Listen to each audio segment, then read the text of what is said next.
Les vraies voix Sud Radio, 17h-20h, Philippe David, Cécile de Ménibus. Bienvenue dans les vraies voix. Bonjour Philippe David. Bonjour Cécile de Ménibus. Comment ça va mon cher Philippe? Ça va très bien et vous? Bah écoutez, plutôt pas mal. Oh très bien, oui. La veille d'un week-end. Ça fait pas de mal de temps en temps.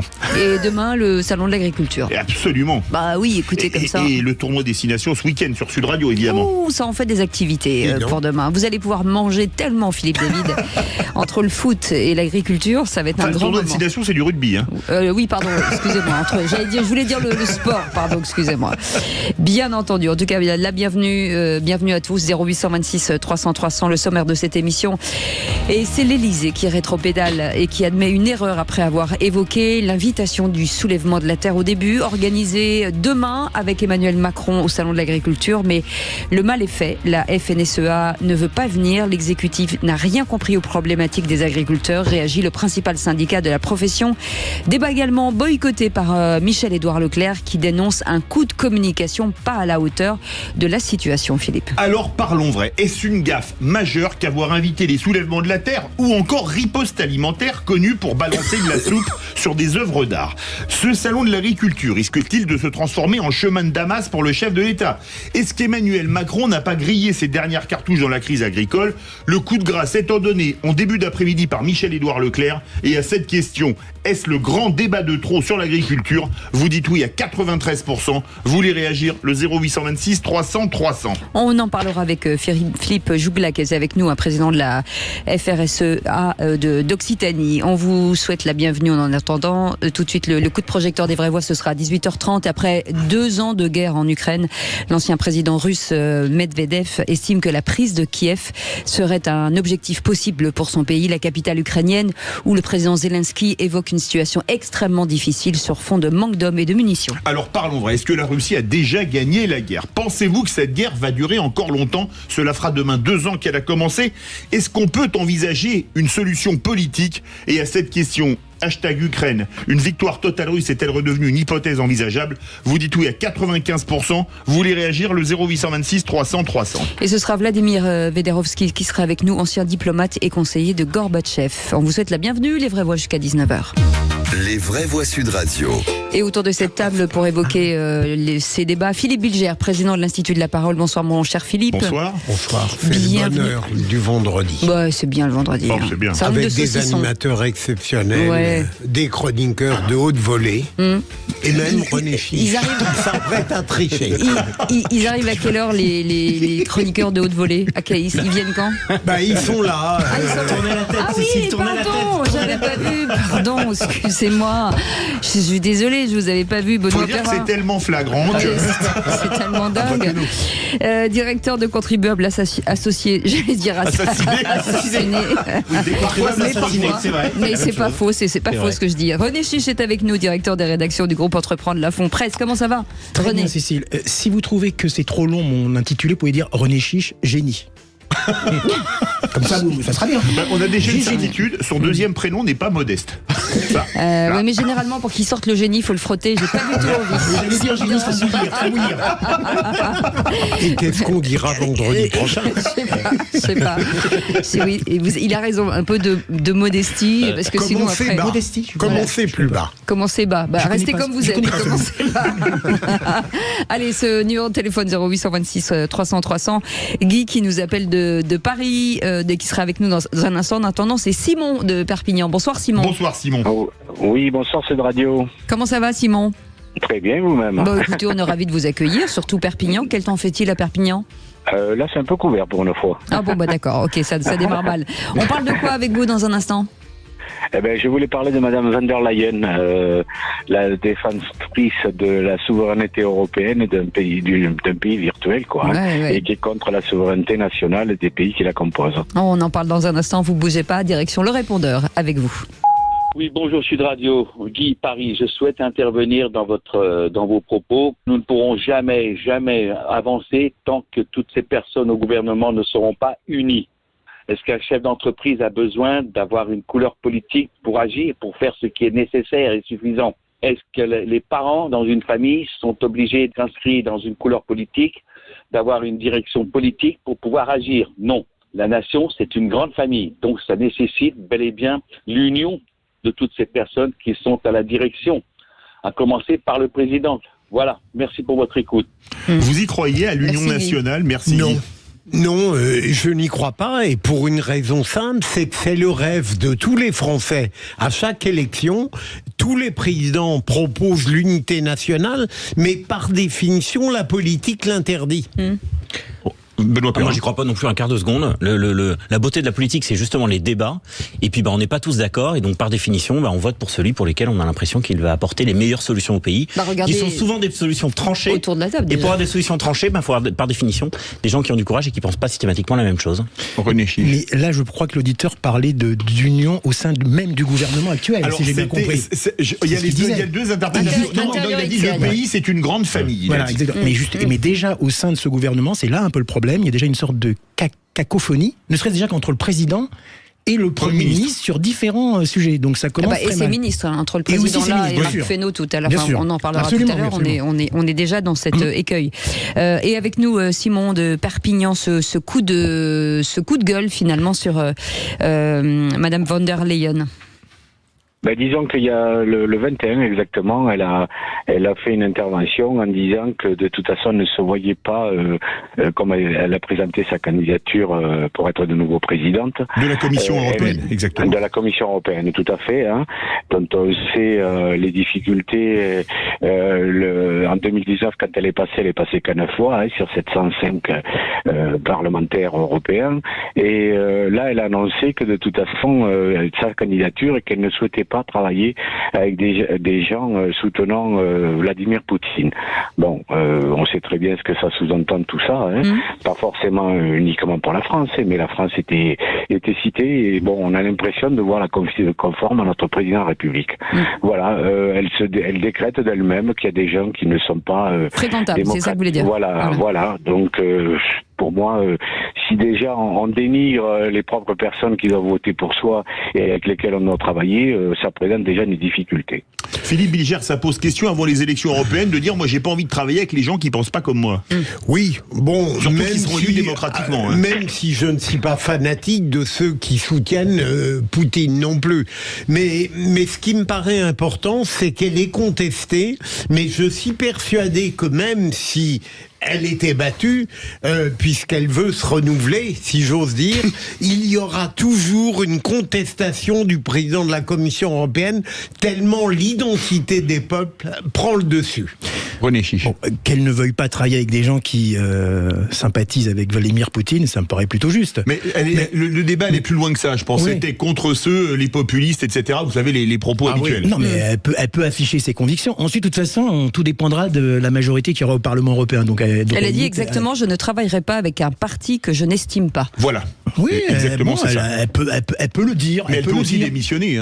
Ah bah ça la concerne ensuite. Est-ce qu'elle n'a pas un rôle de neutralité à ce poste Actuellement, là, non, puisqu'il y aura certainement comme une sorte de campagne, donc elle peut afficher ses convictions actuellement. Ensuite, peut-être que lorsqu'elle sera présidente, elle devra faire d'un peu plus de consensus.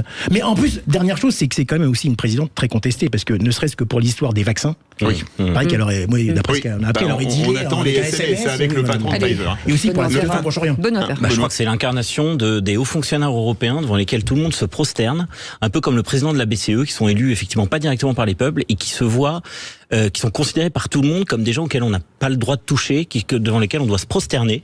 Et je trouve que c'est effectivement une personnalité un peu hors sol qu'on nous impose, qui décide d'un certain nombre d'éléments auxquels on n'est pas forcé d'adhérer. Et je crois que son devoir, c'est justement, un peu comme un fonctionnaire, puisque c'est une haute fonctionnaire, un vrai devoir de neutralité. Donc elle doit travailler avec tout le monde. Voilà. Merci beaucoup en tout cas pour ce sujet. Vous restez avec nous bien entendu, Simon. Vous allez pouvoir jouer et commenter l'actualité avec nous jusqu'à 19h, bien entendu, dans un instant. Et gagner le qui c'est qui l'a dit peut-être. Éventuellement. Ah bah oui. Gagner. Rien n'est acquis, mon cher Philippe David. Non. Il y a des réfractaires autour de la table, je vous rappelle. C'est des Gaulois réfractaires. Vendredi, c'est pas le bonjour pour les auditeurs. Non, c'est pas le bonjour. Moi, j'ai peur que ce soit jamais le bonjour. C'est ça mon problème. Dans un instant, les 3 mots dans l'actu, c'est avec Félix Mathieu et puis le réquisitoire du procureur. Monsieur le procureur. Le soutien à l'Ukraine lundi à Paris, une cause désespérée, point d'interrogation. On en répondra peut-être à cette question dans un instant. On fait une petite pause, on vous souhaite la bienvenue. On est ensemble avec Philippe David et les vraies voix jusqu'à 19h. Les vraies voix Sud Radio, 17h-20h, Philippe David, Cécile de Ménibus. Ah, moi je dis ça le temps pour Philippe David, en pleine période de salon de l'agriculture, mais c'est terrible, c'est difficile. Hein. Bah là, je suis au régime depuis vous êtes 3 semaines. mono-sujet, Philippe David, avec il faut manger, quoi. C'est le mot manger, nourriture, c'est votre vie. Et c'est un des plus beaux plaisirs de la vie. Et Oui, en mais plus, j'ai fait un régime, vous avez vu. Mais je mange bien quand même. On le sait, mais on l'a pas vu. C'est quoi c'est pas un régime alimentaire. Si, si. Ah, c'est un régime Si, alimentaire, ça d'accord. voit un peu. Ah bon, Il faut être juste. Mais c'est parce C'est vrai qu'il que est assis. vous avez maigri des dents. Vous avez maigri des dents. Il est assis, mais laissez-le se lever, vous allez voir. Allez, on rigole. Bien entendu, on est ravis de l'avoir, notre Philippe. Bien entendu, les 3 mots dans l'actu, ce sera avec Félix Mathieu. Bonsoir Félix. Bonsoir tout le monde. Qui est l'opposé physiquement de Je suis au régime Philippe aussi. David. On parle de quoi dans un instant? Du salon de l'agriculture sous tension, c'est à partir de demain, des 2 ans de la guerre en Ukraine et puis de la cérémonie des Césars. Ce soir, après des années d'aveuglement dans le cinéma français, selon Rachida Dati, en 3 mots, ça donne tracteur, guerre et aveuglement. Allez, tout de suite, le réquisitoire du procureur. Les vraies voix Sud Radio, le réquisitoire du procureur, Philippe Bilger. Et vous voulez requérir sur la réunion de soutien à l'Ukraine qui aura lieu lundi à Paris. Est-ce que c'est une cause désespérée ou non? Ce sera d'ailleurs notre coup de projecteur. Je ne pensais pas que mon interrogation était aussi, pardon de le dire, pertinente, puisque depuis, je lis des choses extrêmement pessimistes sur le futur de l'Ukraine. Évidemment, il paraît que les armes qui sont fournies à l'Ukraine ne sont pas adaptées au combat qui se déroule là-bas. Deuxième élément, on impose des limites à l'Ukraine, par exemple de ne jamais mener la guerre sur le territoire russe, et d'autre part, il est clair que la Russie, me semble-t-il, a le vent en poupe sur le plan matériel, sur le plan humain, mais ce que j'espère, c'est que jamais l'Ukraine, même si la cause est désespérée, ne sera abandonnée au moment crucial par l'Occident. Je ne crois pas que celui-ci pourra se permettre de laisser une victoire totale à Poutine. Benoît Perrin. Moi, ce qui me surprend dans cette histoire, c'est justement un peu la naïveté de tout le monde. C'est-à-dire qu'on a 2 belligérants. On a la 2e puissance nucléaire au monde et on a un pays qui est soutenu par quasiment tout l'Occident. Et on pensait que la guerre allait se dérouler en quelques mois, alors que par définition, pour une guerre, pour achever une guerre, il y en a soit un qui est complètement écrasé. C'était absolument impossible d'aller chercher Poutine dans son palais. De la même manière, a priori, l'Ukraine n'allait pas non plus tomber compte tenu des soutiens qui sont les siens. Soit on négocie. Et là, je pense qu'on en parlera en deuxième partie d'émission, mais je suis très surpris que la voie diplomatique n'ait pas été utilisée dès le début, parce qu'au final, on va y revenir. On voulait pas en parler, on était dans la guerre totale, et au final, on va finir par discuter avec tout le monde. Et en général, pour terminer une guerre, on discute souvent avec son adversaire, pas avec son ami, évidemment. Oui, alors la situation, pour moi, n'est pas désespérée, mais elle est urgente.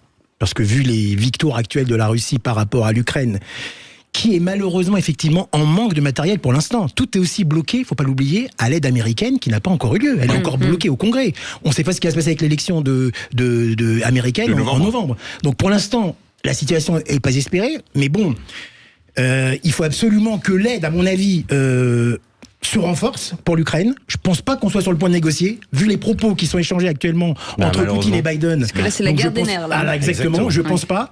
Et je pense que c'est quand même un combat, quoi qu'on dise, pour la démocratie. Et il faut quand même jamais oublier que quand même Poutine, il l'a dit, redit, même écrit, son grand rêve quand même, c'est de reformer l'ex-URSS.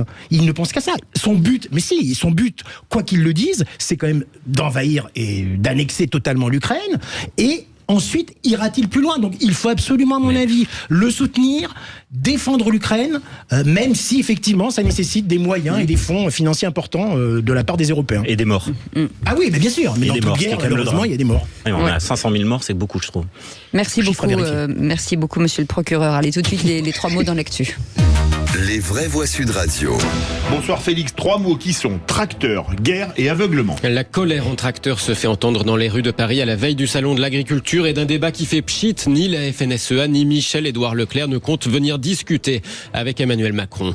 2 ans de guerre, d'invasion russe en Ukraine, les États-Unis annoncent aujourd'hui une nouvelle salve de sanctions contre 500 personnes et organisations dans le monde. Et puis à quelques heures d'une cérémonie des Césars marquée par la vague MeToo, la ministre de la Culture, Rachida Dati, dénonce l'aveuglement collectif qui a duré des années dans le milieu du cinéma. Les vraies voix Sud Radio. Parler d'inviter les soulèvements de la terre au débat sur l'agriculture, c'était une erreur, estime finalement l'Élysée. Le mouvement écolo spécialisé dans la lutte anti-bassine n'est donc plus invité. Mais ceux qui le sont ne veulent plus venir discuter avec Emmanuel Macron au salon de l'agriculture demain. La FNSEA est fâchée. Côté grande distribution, Michel-Édouard Leclerc fustige un coup de communication de la présidence. Pendant ce temps, des agriculteurs manifestaient dans les rues de Paris aujourd'hui, parmi lesquels Cyril Hoffman, président de la coordination rurale de Côte-d'Or. Le salon de l'agriculture, nous, ce qu'on voudrait, c'est que les politiques n'y viennent pas. Tant qu'ils n'ont rien à dire ou tant qu'ils n'ont rien fait, le salon de l'agriculture, c'est aux agriculteurs, c'est pas aux politiques. Donc, ils n'ont pas besoin de venir au salon si c'est pour rien nous annoncer de mieux que ce qu'ils nous ont annoncé aujourd'hui. C'est des salves d'annonces pour calmer tout le monde et puis pour nous faire retourner dans nos départements et puis qu'on calme le jeu. Aujourd'hui, il faut des signes forts. Une année blanche sur les MSA, nos cotisations sociales agricoles. Il faut qu'on ait une année blanche pour pouvoir refaire de la trésorerie et essayer de retirer un minimum de salaire.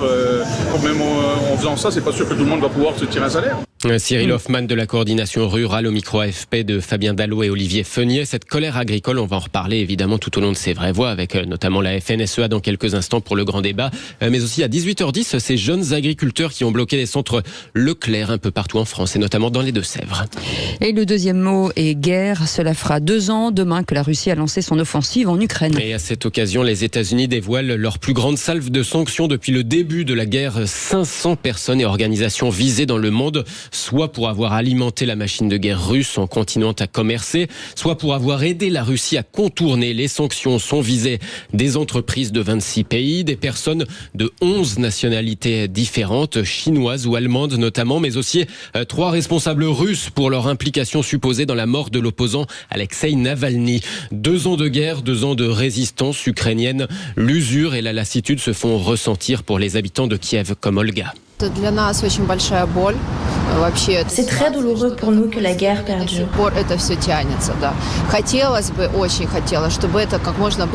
J'aimerais vraiment que ça s'arrête le plus vite possible pour que la paix puisse enfin exister et que nous puissions reconstruire notre pays. En tant que femme ukrainienne, on souffre pour nos maris, pour nos enfants, pour nos pères. Et cela nous demande beaucoup d'énergie.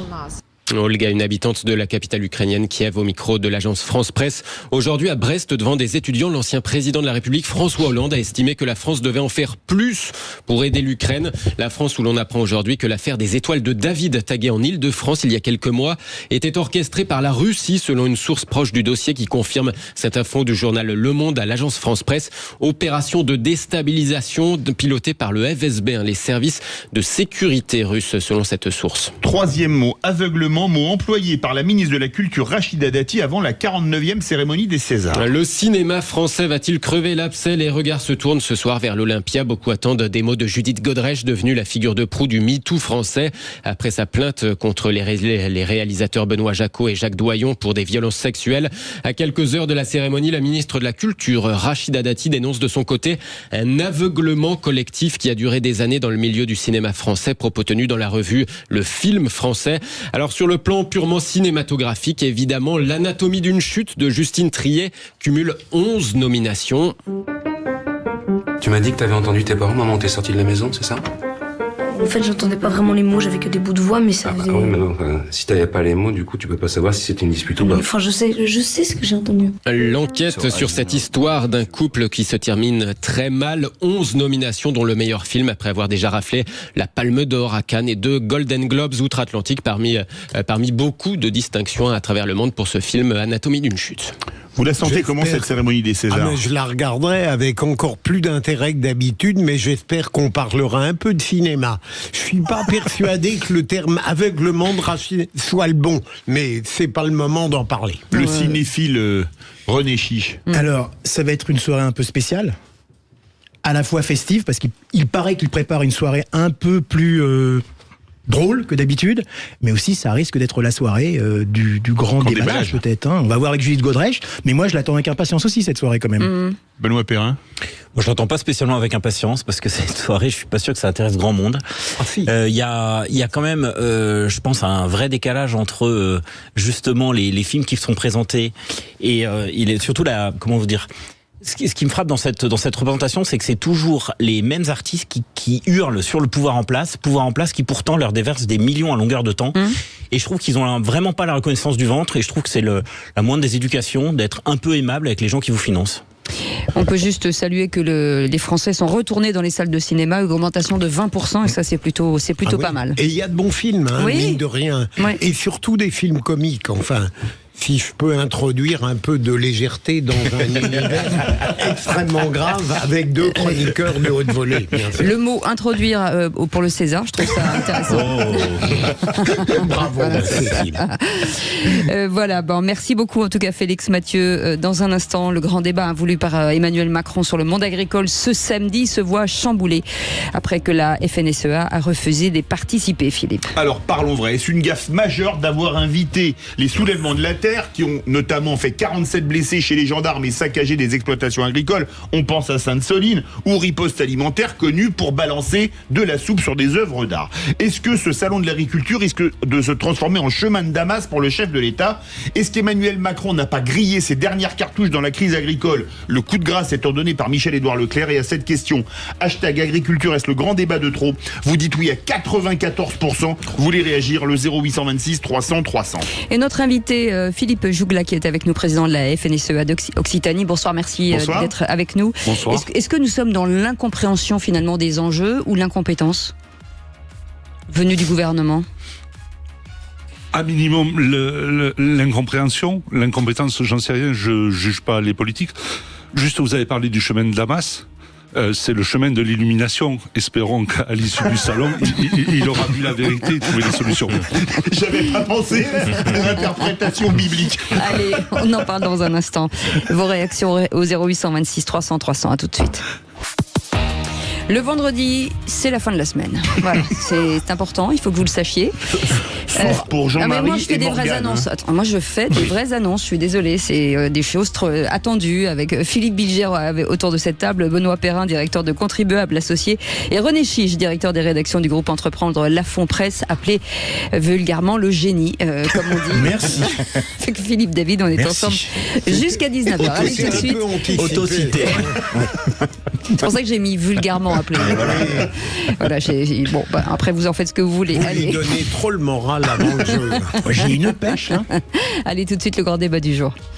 Les vraies voix Sud Radio, le grand débat du jour. Un grand débat demain pour ouvrir ce salon de l'agriculture en compagnie d'Emmanuel Macron. Il y a eu une reculade sur l'invitation des soulèvements de la terre. Finalement, ils ne seront pas invités. Est-ce que c'était l'idée de faire diversion, de créer un problème dans le problème? J'appelle pas ça un grand débat, j'appelle ça un monologue, comme d'habitude, comme il nous a fait le coup pour les Gilets jaunes. Si c'est pour faire de la communication, ça sert à rien de faire ces débats. Le président se met en scène, oublie l'intérêt général et oublie qu'il a en face de lui des gens qui sont en situation de survie. L'Élysée donc rétroprédale et admet une erreur sur cette invitation du soulèvement de la terre au débat à organiser demain avec Emmanuel Macron au salon de l'agriculture. Mais le mal est fait. La FNSEA ne veut pas venir. L'exécutif n'a rien compris. N'a rien compris aux problématiques des agriculteurs. Réagit le principal syndicat de la profession, déjà également boycotté par Michel-Édouard Leclerc, qui dénonce lui un coup de communication qui n'est pas à la hauteur de la situation. Alors parlons vrai. Est-ce que l'idée d'inventer les soulèvements de la terre a dynamité le dialogue qui était prévu lors de ce grand débat? Est-ce que pour vous, ce salon de l'agriculture risque de virer à la déroute pour l'exécutif? Est-ce que finalement aujourd'hui Emmanuel Macron n'a plus rien dans sa besace pour parler aux agriculteurs? Agriculture, est-ce le grand débat de trop? Vous dites oui à 94%. Aude attend vos appels au 0826 300 300. Et nous sommes avec Philippe Jougla qui est avec nous, président de la FNSEA Occitanie. Bonsoir, merci d'être avec nous. Avant de revenir à vous, petit tour de table avec Philippe Bilger sur ces rebondissements avant ce débat. Sur les soulèvements de la terre, j'en parlerai tout à l'heure rapidement avec un autre angle, mais je voudrais formuler très vite 2 idées qui m'apparaissent pertinentes, quoi contradictoires. D'une part, je n'ai pas le sentiment, et j'espère ne pas vous offenser, que le gouvernement est indifférent à la cause agricole. Je veux dire, il fait des choses, il a déjà mis en œuvre des petites mesures, il les a rendues effectives, mais j'entends bien que pour les choses à long terme, la cause agricole attend avec beaucoup d'impatience, voire d'inquiétude, leur réalisation. Le deuxième point, il est contrasté, c'est le fait que je constate que les syndicats ne sont pas dupes, hein, tout de même. Le président de la République va de nouveau faire un grand débat dont il faut bien noter qu'il ne vient pas à sa seule initiative, il va le tenir parce qu'il a peur que le salon soit une catastrophe et qu'on lui permette, après avoir fait ce grand débat, qui sera un monologue d'ailleurs comme d'habitude, de circuler plus tranquillement au sein du salon. Donc les agriculteurs, pour parler rapidement, ne se laisseront pas duper et il est fondamental qu'Emmanuel Macron remplace le verbe rapidement par de l'action. René. Oui, alors il faut bien constater que ce grand débat se transforme en un grand dégât. C'est une opération qui tourne à la catastrophe, une opération qui se voulait un dialogue éventuellement avec les agriculteurs, mais finalement c'est un fiasco, on peut pas le nier. Alors, non seulement avec les agriculteurs, mais aussi avec certains distributeurs comme Leclerc, etc. Oui. Voilà. Mais moi, ce qui me gêne un peu dans cette histoire, et en plus, moi je suis plutôt, comme vous le savez, plutôt sympathisant de Macron, sans être un adhérent ou un militant. Je trouve que maintenant le président est un petit peu en roue libre, c'est-à-dire que il se dit, il me reste 3 ans. Je n'ai pas besoin d'être réélu en 2027. Donc je ne peux pas être réélu. Oui, je ne peux pas, bien sûr. Donc je vais faire en fonction de mes réactions, de mes pulsions, de mes instincts, quitte à contredire mon ministre de l'Agriculture, mon Premier ministre. D'ailleurs, moi j'ai de la peine maintenant pour Gabriel Attal, que j'estime, et Marc Fesneau. Parce que pourquoi le président s'évertue demain à vouloir absolument faire un grand débat avec les agriculteurs, alors que des mesures ont quand même déjà été annoncées. Et là, je suis d'accord avec Philippe, on peut pas nier que le gouvernement essaye de résoudre un peu les problèmes des agriculteurs, même si c'est pas assez, bien sûr. Mais il n'empêche que le gouvernement, via Fesneau et Attal, ont fait des propositions. Mais ce grand débat, donc demain, pour moi, et en plus, il rentre dans la lignée de tous les grands débats d'Emmanuel Macron depuis 2017, et ça n'apporte rien. Parce que maintenant, je pense que les gens veulent quoi ? Veulent des choses concrètes. Emmanuel Macron, il me fait de plus en plus penser à François Hollande à la fin de son mandat. Vous savez, à l'époque, dès qu'il faisait quelque chose, il y avait un problème. En fait, Emmanuel Macron a l'impression que même sur des initiatives dont on peut penser qu'elles sont pas complètement dénuées de sens, patatras, c'est la catastrophe. C'est le premier point. Deuxième point, il faut quand même dire qu'il a pour le coup du courage, parce que affronter les agriculteurs pendant de 2 à 4 heures, on sait qu'il est excellent dans cet exercice, mais c'est vrai qu'il se met en scène et du coup, il se met vraiment en danger en ayant face à lui des gens qui sont a priori hostiles. Troisièmement, on a l'impression que c'est un peu comme vous organisez une soirée à la dernière minute, vous maîtrisez pas vraiment les invitations. Typiquement, vous envoyez des textos à des gens que vous ne supportez plus parce que vous êtes trompé dans votre agenda, donc on a l'impression que il invite n'importe qui. Ensuite, vous oubliez des gens que vous vouliez absolument inviter. Évidemment, vous faites ça au dernier moment. Donc je pense notamment à la coopération agricole. Et puis vous motivez les gens à venir à votre soirée en disant il y aura un tel, il y aura un tel, il y aura un tel, et en fait c'est un tel, vous n'êtes même pas préoccupé de savoir s'il venait vraiment à la soirée. Ouais. Résultat des courses, faites une soirée avec des gens finalement dont a priori vous n'avez pas complètement maîtrisé le casting. Et quatrièmement, pour se terminer, c'est vrai que les grands débats c'est bien, mais les mesures et l'action, et là je rejoins une fois de plus Philippe Bilger, les Français et surtout les agriculteurs, on va y revenir, ont besoin de mesures concrètes qui vont un peu plus loin que des simples incantations. Philippe Jougla, vous êtes président de la FNSE Occitanie. En écoutant Benoît Perrin, je me suis dit, il y avait un film qui s'appelait Le sens de la fête. Ce salon de l'agriculture, c'est le sens de la défaite pour le chef de l'État, à votre avis ? On verra à la fin de la semaine prochaine. Moi, je voudrais mettre les choses sur un temps un peu plus long. On a commencé avec le slogan « On marche sur la tête » au mois de novembre l'an dernier. C'était dire que les agriculteurs étaient au bout et le modèle qui était allé trop vite pour le monde agricole, donc une révolte qui a repris en janvier en Occitanie. On a commencé le 16 janvier, on a mis des centaines d'agriculteurs, des milliers de tracteurs, des centaines de manifestations, de mobilisations dans tout le pays. L'opinion a suivi, on a les échos que le mal-être agricole est entendu. Le Premier ministre Gabriel Attal a très rapidement, une dizaine de jours après sa nomination, a fait un diagnostic qui est relativement juste. Je l'ai écouté en Haute-Garonne. Pour quelqu'un qui est arrivé depuis 10 jours, le job était fait. Les choses. Le dialogue avec l'exécutif nous semblait aller dans le bon sens. Toujours pas assez vite. On est des syndicalistes avec plein de choses qui manquaient, mais on semblait aller dans le bon sens. Et pour le salon, pour ce grand débat, il y avait, à mon sens, 2 options. Soit un discours ex cathedra. Je vous ai entendu, je vous ai compris. Alors même si c'est un peu dangereux ce genre de message, mais en tout cas, je viens avec un certain nombre de solutions, voilà, qu'on peut discuter, mais que j'amène sur la table. Première option. Deuxième, le grand débat qui rappelle effectivement la suite des Gilets jaunes, où on sait que le président de la République est excellent. Et à la limite, on disait, on joue le jeu. C'est-à-dire qu'une dernière fois, il veut entendre la base. Peut-être qu'il n'a pas entendu. Et c'est vrai, on n'a jamais vu le président de la République sur les autoroutes, et c'est normal. Donc, on était prêt à jouer ce jeu-là. Et ni un, ni deux, c'est quelque chose qui est totalement un coup de com' ou un coup politique. Et si on veut parler de politique, vous parlez du Premier ministre d'un certain nombre. Moi, je voudrais savoir ce qu'en pense le ministre de l'Intérieur. Monsieur Darmanin serait aussi, enfin, je serais curieux de savoir quelle est sa position. Lui qui avait demandé la dissolution des soulèvements de la Terre. Oui. C'est un vrai souci. Pourquoi vous évoquez les 2 possibilités, mais celle qui apparemment sera mise en œuvre par le président ressemble un peu à la 2e, le grand débat. Oui, mais même s'il parlera tout seul, mais bon. Excusez-moi, si on parle tout seul, c'est pas un débat. Au passage, il y a une tentative d'une opération de com' qui efface tout ce qui peut être fait après. Mais vous l'auriez vu comment, alors, cette proposition? Il est difficile pour le président de ne pas évoquer ce grand débat pour que on en saisisse l'importance, non? On nous a au cours de la semaine demandé à tous les responsables régionaux de trouver 2, 3, 4 agriculteurs représentant la base susceptibles d'être présents samedi matin. On a fait le job. Voilà, une viticultrice, un producteur de céréales en ce qui me concerne, et un autre viticulteur, une productrice de canards. Voilà, on a fait monter des gens qui sont capables de s'exprimer en public de façon claire et limpide pour faire remonter une dernière fois les éléments au président de la République. C'était ce qu'on s'apprêtait à faire, mais pas une opération de com' à son profit. Benoît Perrin, qui va pas parler d'organisation de soirée, je crois. Non. Alors on comprend que vous en ayez un peu marre d'exprimer les doléances, parce qu'on a l'impression que depuis des semaines et des semaines, tout est mis sur la table.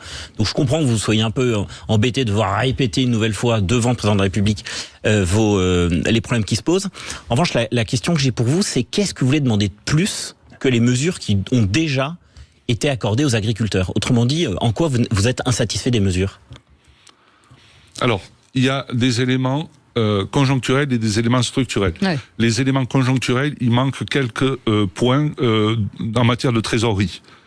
J'ai entendu parler d'année blanche sociale, c'est pas le point le plus efficace. Il y a certainement des choses à faire au niveau bancaire pour se faire une année de trésorerie remboursable en 5 ans avec 2 ans de différé.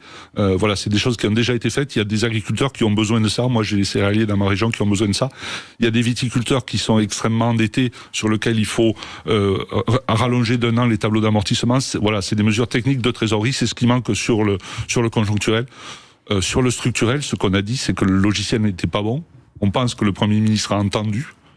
Mais derrière, quand on est à la discussion, et je suis à la FNSA, et on discute avec un certain nombre de ministères et un certain nombre de services, ça a du mal à ruisseler, si je peux utiliser ce terme-là. Donc, que le Premier ministre l'ait fait avec 3 ministres autour de lui, c'est bien. Que le Président de la République redise... on revoit le logiciel normatif, on revoit le logiciel des contraintes administratives. C'était ce point-là qu'on attendait du salon. Oui.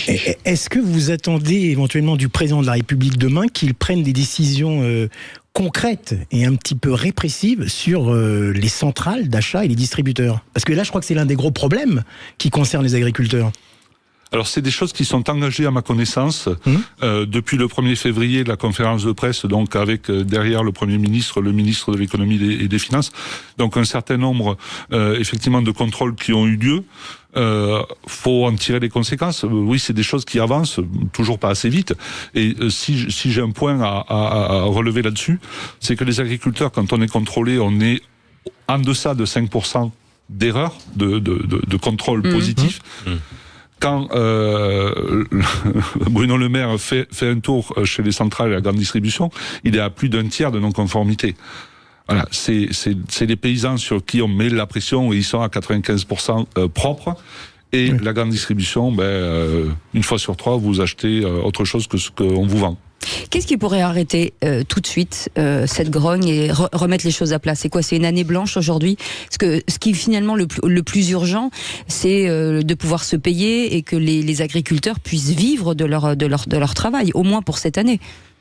Alors, l'année blanche est un des points, mais tous les agriculteurs ne sont pas fragilisés. Pour les agriculteurs fragilisés, cet élément-là, sur les phytos, je sais que c'est un sujet extrêmement sensible, mais la question des zones de non-traitement, on n'y comprend rien. Il y a 5 mètres, il y a 3 mètres, il y a 30 mètres, il y a il n'y a pas les chemins. C'est soviétique. Voilà, enfin, un des points qui pourrait montrer, là, on a compris, on fait un moratoire. C'est-à-dire que pour cette année, on vous emmerde pas. On repose les choses de façon carrée, on se donne un an pour avoir on n'est pas contre. Je veux dire, il n'est pas question qu'on fasse tout ou n'importe quoi. Donc cette année blanche, elle vaut aussi pour les normes? Ce serait une façon de nous faire rentrer dans nos campagnes. Oui. Est-ce que pour la défense de la cause agricole, vous avez, est-ce qu'il y a des jusqu'au boudistes et des modérés dans votre combat, ou est-ce que vous êtes tous unis pour le principal? Alors nous sommes, je pense, extrêmement majoritaires dans nos orientations. Par contre, la façon d'y arriver est plus ou moins jusqu'au boutiste. Là, effectivement, il y a autant de cas que d'agriculteurs. On n'est pas un mouvement militaire, on est un mouvement où les gens adhèrent, et puis il y a des plus ou moins chauds, des plus ou moins calmes. Je fais partie des calmes. Eh ben, il est chaud, il est au téléphone. Il nous appelle des Pyrénées-Orientales. Rebonsoir Simon. Bonsoir, oui. Allez, on vous écoute pour interpeller notre invité et les vraies voix. Notre invité Philippe Jougla, président de la FNSEA Occitanie, région où vous vivez.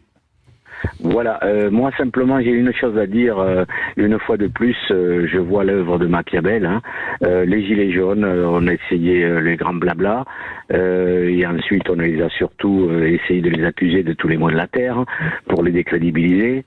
Ensuite, il y a la réforme des retraites, on a réussi à se mettre à dos le syndicat principal, et là, sur les agriculteurs, on fait la même chose. Et ensuite, on fait en sorte d'organiser un grand débat, et on fait tout de toute façon pour déjà retourner la responsabilité. Donc je vois pas où on va en venir, quoi. C'est très difficile pour les agriculteurs et je les plains et j'espère que de toute façon ils vont obtenir gain de cause. Est-ce que, c'est la question que pose finalement Simon, est-ce que les annonces gouvernementales sont lisibles pour un syndicat agricole comme la FNSEA, Philippe Jougla? Il en manque un peu, elles sont complexes, elles sont pas lisibles pour nos adhérents, elles sont pas lisibles pour les agriculteurs, elles sont très difficiles à vendre. Quand on va au fond des choses, oui, il y a des éléments intéressants, mais qui sont extrêmement compliqués à vendre. Et le salon, aujourd'hui, enfin le salon, peu importe ce qui va se passer avec Emmanuel Macron, peut-être en discutant avec Béchu, avec Fesneau, avec ces gens-là, vous pensez qu'il y a un dialogue possible et une avancée possible, voire même avec le Premier ministre? Oui, de toute façon, enfin pour la FNSEA... On a l'impression qu'il y a une proximité un peu plus importante avec et le ministre de tutelle et Gabriel Attal, qui lui est allé aussi au contact. Je ne sais rien, je ne parle pas au nom de la FNSEA, je suis modestement la région Occitanie, mais dans tous les cas, ce qui fait l'ADN de la FNSEA, c'est notre volonté de toujours discuter, de toujours construire des solutions. Donc on les fera effectivement avec les interlocuteurs qu'on aura. Ce qu'on demande, c'est que si les politiques viennent au salon, et si la majorité vient au salon, c'est avec du concret, avec des annonces, avec des choses à travailler. S'ils viennent pour se montrer, ils seront très certainement mal reçus. En fait, je pense que c'est quelque chose qui est relativement normal. Oui, et je crois que c'est assez clair, en tout cas, dans votre discours. Merci, en tout cas, beaucoup d'avoir été avec nous. Merci Philippe à vous. Jougla, président de la FNSEA Occitanie. Dans un instant, le Qui c'est qui l'a dit, le quiz de l'actu avec Simon, qui est avec nous de Perpignan, qui, j'espère, va essayer de renverser cette belle victoire de Philippe Bilger hier. Vous restez avec nous. Allez, à tout de suite. Bienvenue dans Les Vraies Voix jusqu'à 19h. Philippe Bilger, Benoît Perrin, François, mais c'est pas possible. Hein. René Chiche sont avec nous autour de table, avec Simon qui était avec nous. Et Simon, on mise tout sur vous. Mais tout. Alors là, je vous dis pas la pression que vous avez pris d'un coup là. Il y a l'appartement de Philippe David, la voiture de Philippe David. Le vôtre. Le salaire. Ah non, pas le vôtre. Non, c'est pas aujourd'hui. Ah bon. Non, c'est on a tiré au sort, c'est vous qui avez gagné. Allez, tout de suite, le quiz de l'actu. Les vraies voix Sud Radio, le quiz de l'actu. Et on démarre avec cette question. Qui c'est qui l'a dit? 2 points. C'est attention, écoutez on laisse bien. Simon répondre et René ensuite, Chiche, voilà. soyez attention, extrêmement attentif. Sur le salon de l'agriculture, je ne sais pas ce qui se passera demain matin. Simon. Le président de la FNSEA. Bonne réponse de Simon, c'est Arnaud Rousseau, le président de la FNSEA. J'ai envie de dire la classe à Dallas. À Dallas, absolument. Ça, c'est vrai. J'ai envie de le dire, moi je l'ai dit d'ailleurs. C'est une question à 3 points, Simon. Qui c'est qui l'a dit en parlant de 2027 ? Je sais où je vais. Simon. Je sais où je vais. J'ai levé le premier. Attendez. Non, c'est moi. J'ai levé le bras. Philippe, premier. c'est moi qui ai levé. Dites un truc. Simon. Édouard. Non. Simon, c'est Simon qui parle. Ah oui, mais. Non, bah non. Blanc Gauchat, allez. Édouard. C'est parti. Édouard. Jean-Philippe, c'est moi. Vous avez dit Édouard Balladur. Ouais, exactement. Moi j'ai dit Philippe. Allez, un point pour Benoît. 3 points pour moi. Question suivante. Bon allez, on fait un 3 points collégial. C'est pas juste. Excuse-moi, Simon n'avait pas répondu. C'est pas juste. Mais non. Non, mais il savait pas. Cécile. Cécile, soyez déloyale. La semaine dernière, j'ai été floué.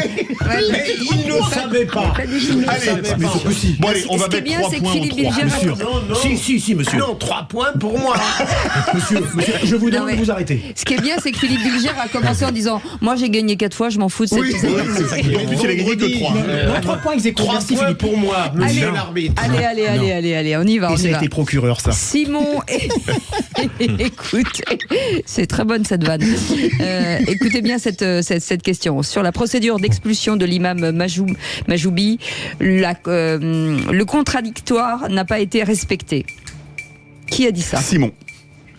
C'est une femme. Madame Belloubet? Non. Manon Aubry. Bonne réponse de René Chiche, Manon Aubry. Là d'accord. Eurodéputée, elle est Personne ne discute. Non, oui, bah c'est logique. Tout à l'heure, là, c'est limpide. Vous discutez pas. Bah non, il est tout seul. Qui c'est qui l'a dit? C'est une question à 1 point. Je considère que les soulèvements de la terre, leur mode d'expression, c'est le casque, le masque et le cocktail Molotov. Simon.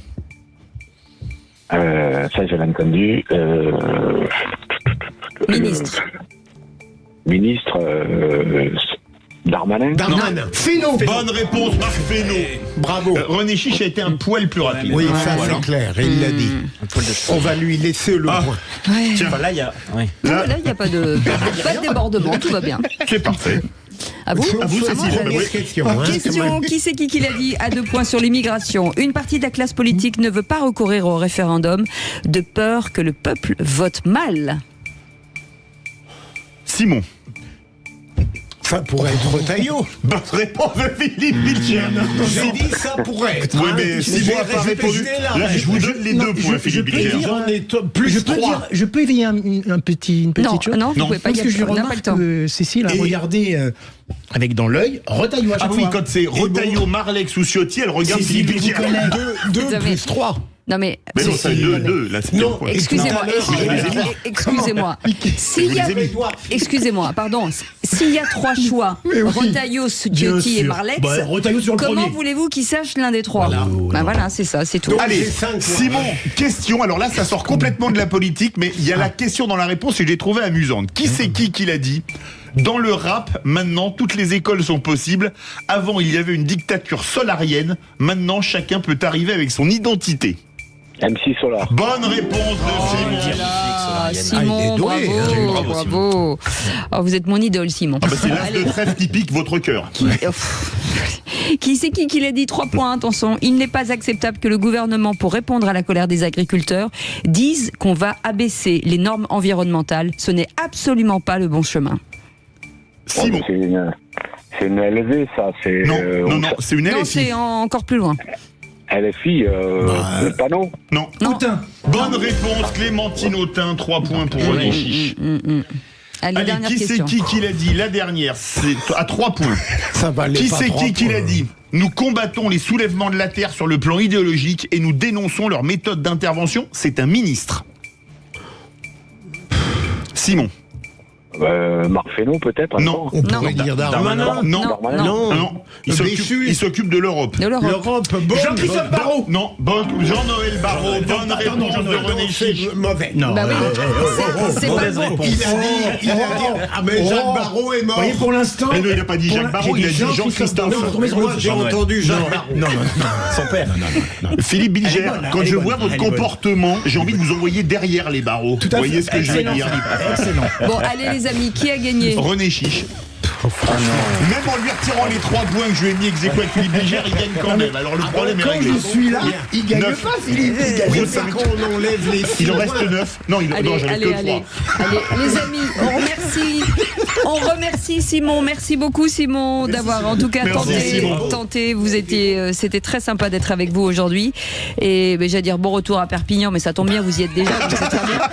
On vous embrasse, Simon. C'est vendredi. On vous souhaite un très bon week-end et puis on espère de vous revoir très vite. Allez, dans un instant ou dans une petite dizaine de minutes, ça va aller vite, le tour de table de l'actu. Qui réfléchit à l'Élysée? Ouais, voilà. Le cinéma français, ça va et ça va pas. Avec Benoît Perrin.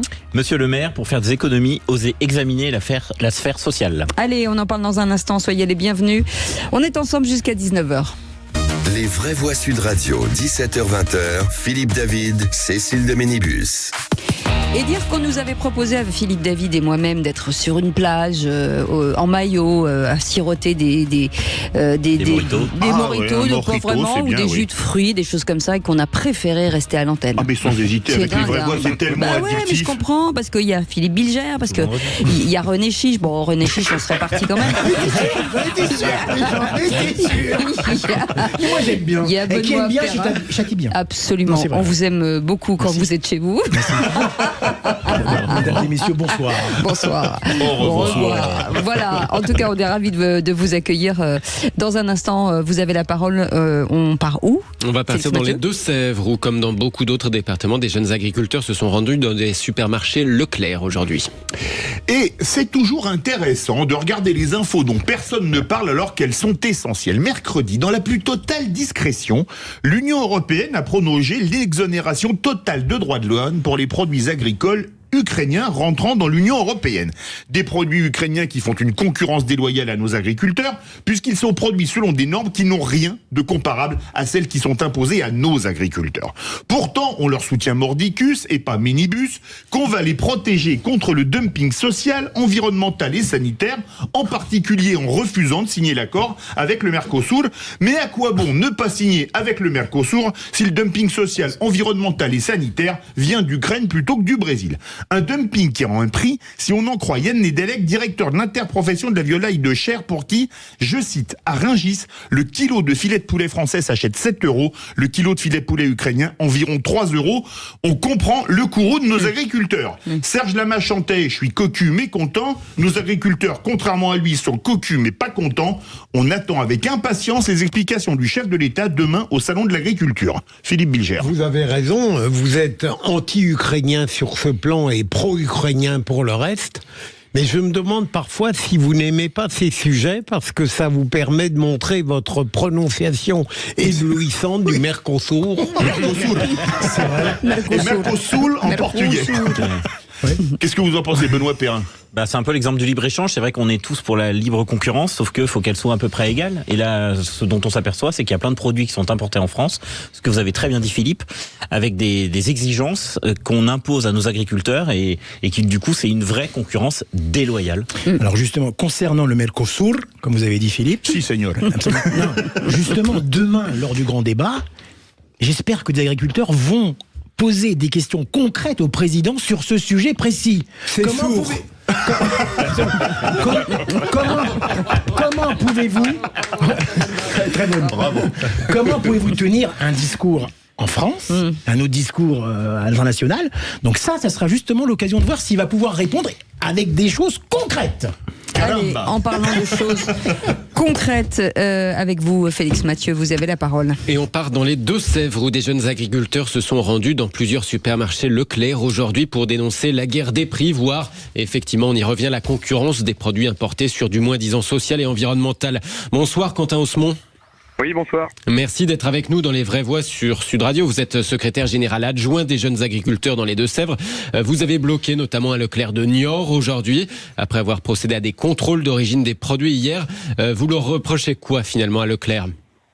Aujourd'hui, c'est très clairement tout ce qui est la grande chaîne alimentaire de la base de la base Leclerc. Hein. Faut dire ce qui est. Hein. Michel-Édouard Leclerc nous prend pour des pigeons, hein, à faire rentrer des produits et à se prendre des marges abominables sur des matières premières agricoles, et que le consommateur en paye aussi une grande partie de sa poche. Donc à un moment donné, il faut taper du poing sur la table, quoi. On a cette loi Egalim qui était censée faire respecter les prix d'achat pour les producteurs. Ça n'a pas fonctionné. Donc Leclerc, par exemple, on en est où à ce niveau-là ? Vous savez comme moi qu'il y a déjà 2 volets de la loi Egalim qui n'ont pas été mis en place, et là il parle d'un troisième épisode pour cet été, avec une réécriture de cette loi Egalim qui, on sait très bien, ne finira jamais par aboutir, parce que, comme vous l'avez dit, j'entendais tout à l'heure, les libres-échanges, oui certes ça a été un refus de tout traité, mais il y a quand même de la viande ukrainienne qui rentre, et je passe les autres pays européens avec un cahier des charges qui est complètement différent du nôtre, et on nous impose des lois qui dans nos pays frontaliers nous sont interdites, et là-bas autorisées, donc c'est pas normal. On a parlé récemment des négociations commerciales entre distribution et agriculteurs. C'est toujours techniquement possible, malgré Egalim, de vous acheter votre production sous vos coûts finalement de production. Oui, c'est toujours possible, hein, bien sûr. Après, les négociations commerciales ont une fin, bien entendu, mais c'est toujours envisageable de le faire. Hein. Et c'est ce qui se fait. Pas partout, mais oui, certains le font, certains jouent le jeu. Hein, faut pas dire. Hein. Mais est-ce que finalement Michel-Édouard Leclerc, lui, il joue forcément avec la législation, hein, qui est pas vraiment appliquée. Est-ce que c'est lui qui est responsable, ou c'est les organisateurs de cette loi qui eux sont responsables? Ils devraient aller chez Leclerc en disant: vous ne respectez pas cette loi. Mais comme l'a dit Monsieur Attal, il y a des contrôles qui seront mis en place par rapport à cette loi. Bon, il y a eu déjà quelques contrôles, aucune sanction, juste des rappels à la loi. Mais bon, à un moment donné, c'est qu'il va falloir taper plus fort, hein, parce que c'est bien beau, mais déjà, si l'État met cette loi en place, on aura plus de poids, nous, en tant que producteurs. Mais là, pour l'instant, c'est les GMS qui font les grandes et moyennes surfaces qui font leur prix, quoi. Bien sûr. Pour quelqu'un qui a l'esprit lent, en quoi Michel-Édouard Leclerc ne respecte pas cette loi? Parce que c'est lui, en fait, qui fixe ses prix. Oui. D'accord. Qui impose aux agriculteurs. Voilà. Et qui impose aux agriculteurs et à la grande industrie, et ensuite qui pose aussi ses marges sur certains produits au niveau de ses enseignes. Enfin, de son enseigne, pardon. Oui, parce que là, vous tapez sur la grande distribution et aussi, du coup, j'imagine, sur les industriels. Les industriels de l'agroalimentaire, bien sûr. Oui, bien sûr. Voilà, bien sûr. Oui, il y a un gros travail à faire là-dessus aussi, hein, parce que... c'est toute la chaîne, en fait. C'est toute la chaîne qui est responsable. Il y a énormément d'intermédiaires. Alors, c'est sûr que si tout le monde prend une marge à un moment donné, nous, on est payé déjà... on n'est pas payé bien cher, mais par contre, le consommateur, le tout, lui, c'est lui qui trinque. Hein. On est tous consommateurs, malgré qu'on ne le veuille pas, on est tous consommateurs. C'est vrai. Et on trinque tous, hein, à un moment donné, hein, que ce soit sur n'importe quoi. Hein. Bon, en tout cas, on est ravis de vous avoir donné la parole grâce à Félix Mathieu. Quentin Haussmann, merci beaucoup. Merci à vous. Secrétaire général adjoint des jeunes agriculteurs des Deux-Sèvres, et on souhaite effectivement que les choses aillent dans le bon sens pour vous. Merci beaucoup, Félix Mathieu. Dans un instant, le tour de table de l'actu avec Philippe Bilger. À l'Élysée, est-ce qu'on réfléchit? On se pose des questions, ça c'est un vrai problème. Benoît Perrin. Monsieur le maire, pour faire des économies, osez examiner la sphère sociale. Et René Chiche? Le cinéma français, ça va ou ça va pas? Et moi j'ai la réponse. Allez, tout de suite. Et c'est pas du cinéma. Les Vraies Voix Sud Radio, 17h-20h, Philippe David, Cécile de Ménibus. Il y a des sujets que nos vraies voix ont envie de porter, et c'est le moment du tour de table de l'actu avec Philippe Bilger, avec Benoît Perrin et avec René Chiche. Vous pouvez bien entendu les commenter, vous êtes les bienvenus. Tout de suite, le tour de table de l'actu.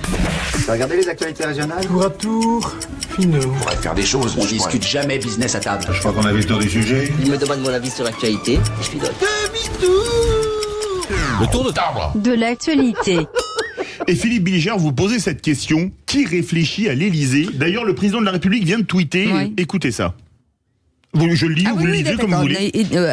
C'est très long. Il dit, depuis le premier jour, je suis engagé aux côtés des agriculteurs et pour la souveraineté agricole et alimentaire de la France. Depuis le début de la crise actuelle, j'ai demandé au gouvernement d'apporter des réponses concrètes avec un suivi méthodique. C'est ce qui est en cours. Le Salon international de l'agriculture est un moment important pour nos agriculteurs comme pour la nation. Chacun doit le respecter. Les syndicats agricoles ont voulu que ce soit le salon ne soit pas un salon comme les autres. Ils avaient voulu un débat ouvert. Ils en demandent aujourd'hui l'annulation, dont acte. J'inviterai demain matin tous les syndicats agricoles avant l'ouverture officielle du salon. Je serai là pour l'ouvrir et irai au contact de tous ceux qui veulent échanger, comme je fais chaque année, fier de notre agriculture, fier de nos agriculteurs. Je suis pas persuadé que ça va être décisif, mais bon. Plus sérieusement, à propos de mon actualité, je cite assez souvent Michel Rocard, qui disait « On a tort en France de croire qu'il y a du complotisme, alors qu'il y a souvent, pardon ma chère Cécile, vous qui avez toujours un langage parfaitement châtié, ah bon ? Il y a souvent de la connerie. Voilà. Ouais. Pardon. Et à propos de l'Élysée, on avait le droit de s'interroger comment peut-on, dans le haut lieu de la démocratie française, alors que le mouvement Les Soulèvements de la Terre avait été qualifié d'éco-terroriste, qu'il a saccagé un certain nombre de bassines et autres, comment peut-on avoir l'idée saugrenue de l'inviter alors qu'on veut s'attirer la sympathie du monde agricole? Franchement, je me demande qui administre l'Élysée. C'est assez affligeant pour notre politique. Mais je ne peux qu'approuver ces propos, puisque je parlais d'un fiasco, d'un dégât. Mais moi, j'ai l'impression qu'on assiste, alors qu'il y a encore 3 ans, déjà à la fin d'un règne vraiment est de plus en plus déliquescent. C'est long, 3 ans. Oui, c'est ça, c'est ça le problème. C'est ça qui fait peur, c'est qu'il y a encore 3 ans à tenir. Et depuis quelques mois maintenant, je trouve que le président de la République et aussi son entourage accumulent les bévues sur bévues, etc. Et je me demande comment ça va en finir. Ça ne peut effectivement qu'amplifier une sorte de jacquerie, non pas des paysans, mais une jacquerie populaire. Et ça me fait un peu peur. Parce que vu que le président de la République est... en l'occurrence son cabinet Élysée, donne de très très mauvais signes, ça fait peur et je sens qu'il y a maintenant de plus en plus une déconnexion. Je pose jamais de questions, mais est-ce que vous n'avez pas l'impression, Philippe Bilger, que Emmanuel Macron veut réconcilier toujours tout le monde ? Vous avez raison, mais c'est le problème du en même temps. Et là, en l'occurrence, ce serait vrai en général, Cécile. Mais là, je crois que c'est une stupidité politique en plus. Ce sont des gens, on se demande, et je l'ai noté dans d'autres affaires à l'Élysée, j'ai l'impression que la coordination ne se fait pas, qu'il y a des services étanches par rapport à d'autres, et que chacun son petit chemin, comme si les vraies voies n'étaient faites que de la voix de René Chiche ou de Benoît Perrin. Et qu'il n'y ait pas de sorte de synthèse. Allez, Benoît Perrin, quand on veut les gens, on tire pas la couverture à soi. Et en fait, c'est le salon de l'agriculture, donc c'est le moment dans l'année où on peut entendre les agriculteurs dans les médias. Et avec effectivement les intellectuels qui nous gouvernent, et ben on s'aperçoit de quoi ? Que ça va être finalement le salon d'Emmanuel Macron. Alors que justement, il était censé permettre aux gens qui ont rarement justement les micros de pouvoir s'exprimer. C'est le premier point. Le deuxième point, ça me fait penser à la phrase, vous savez, de Borloo qui avait dit en 2008, Sarkozy, c'est le seul qui a été obligé de passer par l'Élysée pour devenir Premier ministre. Oui. Et ben vraiment, Emmanuel Macron, c'est ça. C'est-à-dire qu'en fait, il va rentrer dans des sujets très techniques alors qu'il devrait être là pour donner une vision et pas pour répondre à des sujets techniques. Les sujets techniques, c'est soit le ministre de l'Agriculture, soit le Premier ministre. Et ben là, il va dans la fosse au lion pour vraiment parler technique, alors qu'il devrait parler vraiment stratégie et vision, notamment de souveraineté alimentaire, qui est quand même le sujet central qui est dans l'esprit de tout le monde. Benoît, puisque vous avez la parole, j'ai envie de dire, c'est à vous. Alors, je vais revenir à quelque chose de très terre-à-terre. Oui, comme d'habitude. Merci. C'est le principe Cécile. De votre métier. Mais c'est le principe, voilà. Vous avez raison. Mais le terre-à-terre a du sens, et c'est pas les agriculteurs qui vont m'en contredire. Alors, pour rappel, le gouvernement qui avait basé son budget sur une hypothèse de croissance à laquelle personne ne croyait, donc 1,4%, s'est enfin résolu à regarder la réalité en face et à corriger cet objectif à 1%. Moins de croissance et moins de ressources, donc pour tenir ses engagements européens de déficit, le ministre de l'économie a dû trouver en urgence au début de semaine 10 milliards d'euros d'économie. 10 milliards d'euros d'économie, c'est juste 2% du budget de l'État. Économie légitime sur le budget de l'État, mais avec surtout des marges de manœuvre qui sont nombreuses. Mais une fois de plus, comme tous ses prédécesseurs, le gouvernement fait preuve d'une certaine lâcheté en regardant uniquement vers l'État, tout en détournant de son regard d'autres gros gisements d'économie, les collectivités locales et la sphère sociale. Savez-vous par exemple que sur 1000 € de dépenses publiques, 57% concerne la protection sociale. Donc, si vous voulez faire de véritables économies, c'est aussi dans cette direction que le gouvernement devrait orienter ses efforts. Et si l'on regarde avec attention cette catégorie de dépenses, on peut s'apercevoir que 80% des dépenses, en l'occurrence donc de la sphère sociale, sont consacrées aux retraites et à l'assurance maladie. Savez-vous par exemple que les retraites représentent 25% du budget de l'État ? Et que les retraites, contrairement aux comptes qu'on veut nous raconter, sont basées uniquement sur 65% de répartition. Le reste, c'est des impôts et des subventions. Donc autrement dit, si on veut s'attaquer au sujet des dépenses de l'État, il faut absolument aller sur un domaine qui est effectivement très dangereux politiquement, c'est-à-dire aller sur le sujet des prestations sociales qui sont un énorme gisement d'économie. Très concrètement, lutter contre la fraude, lutter contre les Mais la fraude, c'est combien par exemple ? Alors c'est à peu près 100 milliards. D'accord. 100 milliards d'économies, fraude sociale, fraude fiscale. On n'en parle jamais, malheureusement, parce qu'effectivement, c'est toujours très difficile d'aller chercher des fraudeurs, justement au contact des fraudeurs. Ouais. Et puis, je pense qu'il faut aller, si on veut réconcilier la France avec le travail, il faut aller aussi sur des pans d'abus du système. Typiquement, le fait de pouvoir aller 10 fois chez un médecin pour la même pathologie, ça me semble pas et donc du coup d'être remboursé 10 fois, ça me semble pas être un système sain. Donc, autrement dit, il faut vraiment du courage politique pour essayer de voir les limites de cet État-providence qui est effectivement un joyau, mais à force de tirer sur la corde, ça va finir par s'écrouler et on va avoir demain un budget qui va continuer de creuser son déficit. Mais les Français sont contre la fraude puisqu'ils râlent contre les fraudeurs. Alors les sujets, effectivement, les Français sont contre la fraude, mais la vraie difficulté, c'est à la fois la fraude et le gouvernement, encore une fois, a toujours du mal à s'attaquer parce que quand on s'attaque à la fraude, on se dit on s'attaque aux pauvres, alors que je pense que les pauvres par nature ne sont évidemment pas des fraudeurs. Et deuxièmement, je crois que le sujet important, c'est surtout les limites du système, d'une générosité extrême envers tout le monde. Et du coup, il y a des gens qui jouent de ce système-là et qui continuent à tirer sur la corde en toute légalité. Non, mais lutter contre les fraudes, bien sûr. Mais par contre, lorsque vous évoquez, cher Benoît, s'attaquer à la protection sociale, à la sécurité sociale, etc., je trouve que ce n'est pas d'actualité. On peut pas aujourd'hui, alors que beaucoup de Français souffrent et sont finalement protégés par effectivement le régime social français, qui est un peu, entre guillemets, l'une des fiertés de la France. Il est même envié dans le monde, même s'il y a des problèmes, effectivement. Il y a des fraudeurs, effectivement, qui ne sont pas d'ailleurs que... Il y a des fraudeurs, il y a tout un système qui dissuade au travail. La difficulté, c'est ça. Oui, vous avez un discours quand même qui s'attaque. Vous voyez, vous dites la protection sociale des retraités. Vous savez, les retraités, si on commence à s'attaquer à eux, il n'y a pas beaucoup de retraités qui sont actuellement très satisfaits de leur pension, franchement. Ils sont très rares. Donc si tout d'un coup, on dit... avec tout le respect que j'ai pour vous, si on dit tout d'un coup, dans le cadre d'un plan d'économie, on va falloir s'attaquer aux protections sociales, etc. D'abord, comme l'a dit Cécile, je pense pas qu'il y aurait un véritable engouement des Français. C'est même pas du courage. Je pense que là, il faut quand même que les Français et les couches quand même moyennes ou défavorisées soient quand même protégées. Moi, je trouve que c'est quand même la fierté de la France. Il y en a qui sont longs, tout de même. Attendez, Philippe. Juste un mot, d'ailleurs, Benoît, heureusement, depuis quelques mois, le sujet a déjà été traité, mais pas aussi bien que par vous. Rappelez-vous Charles Prats et tout ça, on le met en évidence. Qui a écrit 2 livres, Cartel des fraudes 1 et 2. Exactement. 100 milliards d'euros, c'est beaucoup d'argent quand même. Ah oui.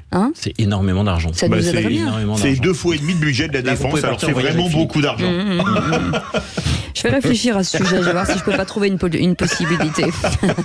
Sa fille qui croit qu'elle a le bras hyper long. Dans un instant, on va parler cinéma avec René Chiche. Tout à fait.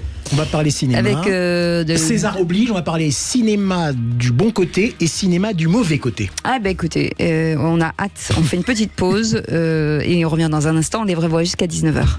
On est vendredi, forcément le salon de l'agriculture ce week-end. On va parler rugby aussi ce week-end. Absolument, destination. France-Italie à Lille à 16h. Dimanche. Oui. Et puis les Césars ce soir. Ouais. Et c'est le tour de table de l'actu de Nos Vraies Voix. Et c'est vrai que c'est un sujet dans le sujet. Voilà. Le César, René Chiche. Ça tombe bien, c'est l'actualité. Donc oui, j'ai bien choisi mon tour d'actualité. Alors, je disais, le cinéma, ça va et ça va pas. Alors pourquoi ça va ? Vous l'avez assez brièvement, mais très brillamment dit tout à l'heure. C'est vrai.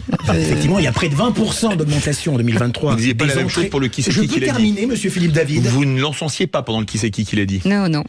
C'est la géométrie variable. Allez, vous voyez, je commence à parler, on m'arrête, on m'interrompt, laissez-moi terminer. Mais c'est bon, là, Non mais monsieur le procureur, laissez-moi terminer. Merci.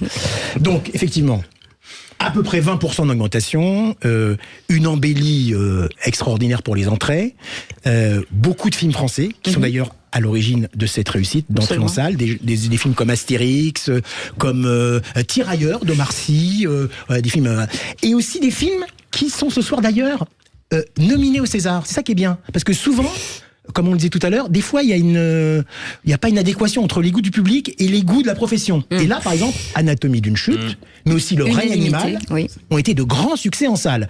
Donc ça, c'est quand même l'embellie du cinéma français qui est quand même formidable. Et il faut quand même pas oublier que le cinéma, ça reste la première activité de loisir des Français. C'est le cinéma. Donc, contrairement à ce qu'on croit, c'est pas la pétanque ou autre chose, c'est le cinéma. Donc ça, c'est les bonnes choses. Je pense que ce soir, les gens en seront heureux. Mais alors, bien sûr, là où ça ne va pas, c'est ce que j'appelle donc ce grand déballage dans le cinéma français d'aujourd'hui, avec toutes les affaires dont on a entendu, qui datent déjà depuis quelques années. Ça avait commencé déjà avec Polanski, souvenez-vous.